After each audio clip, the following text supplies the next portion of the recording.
to the concession agreement, be part of the contract. What will be the ultimate cost? Well, I've never said that it will be free. There's no such thing as a free lunch, and clearly no such thing as a free airport.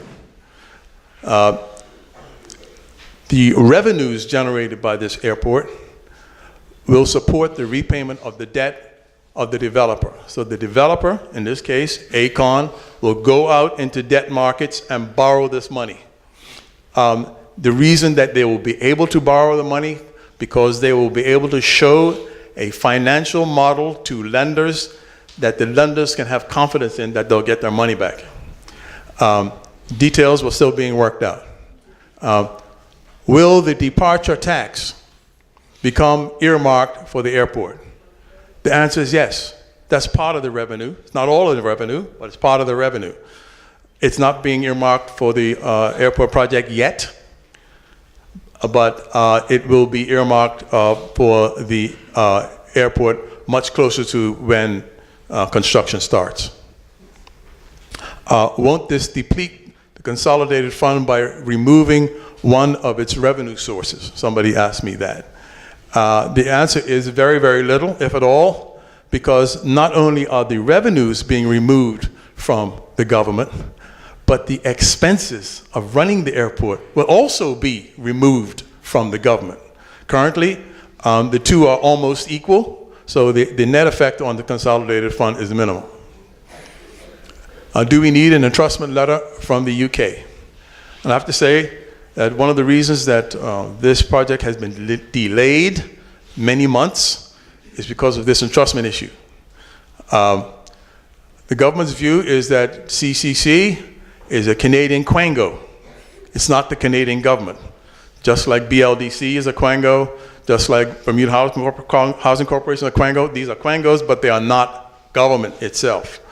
The nature of the transaction is that CCC acts as an intermediary between Bermuda and the Canadian developer, whilst also guaranteeing on budget and on-time delivery of the construction phase only. After the construction phase, after it's built, the long-term concession agreement is with Aecon only. CCC are basically out of the picture once the place is built. The debt is assumed by Aecon, not CCC, and not Bermuda.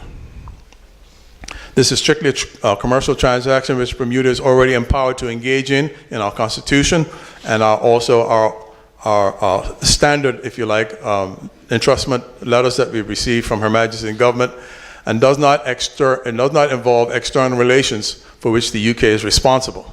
This is an area that I have to say there's been some disagreement between the Bermuda government and the UK government in the last couple of months, but we now have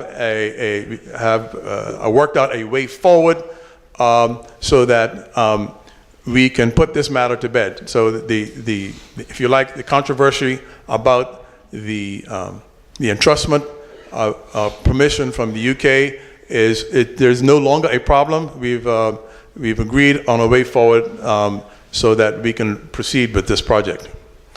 Now, the timing. There are major milestones, and some of which have slipped into the future. The initial go, no-go analysis, that's the one that slipped into the future.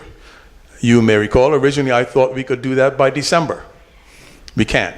And then I thought we could do that by March 31st, which is today. We cannot. But we think that we can get this go, no-go decision done by the end of May 2015. And I have to tell you that a lot of analysis and work is going on, particularly financial analysis, work is going on right now that has to be completed before we can get past that stage. So, and remember, once we get past that stage, we have to sign some documents to say that the deal is on. And if the government of Bermuda pulls out after that, then we will be liable for some damages, I can tell you that. So the go, no-go decision is a very important decision. And even though it's been pushed out into the future a couple of times, we want to be sure that that the financing, particularly the financing details, are worked out before we go past that. But we're pretty confident that we see our way forward now on this.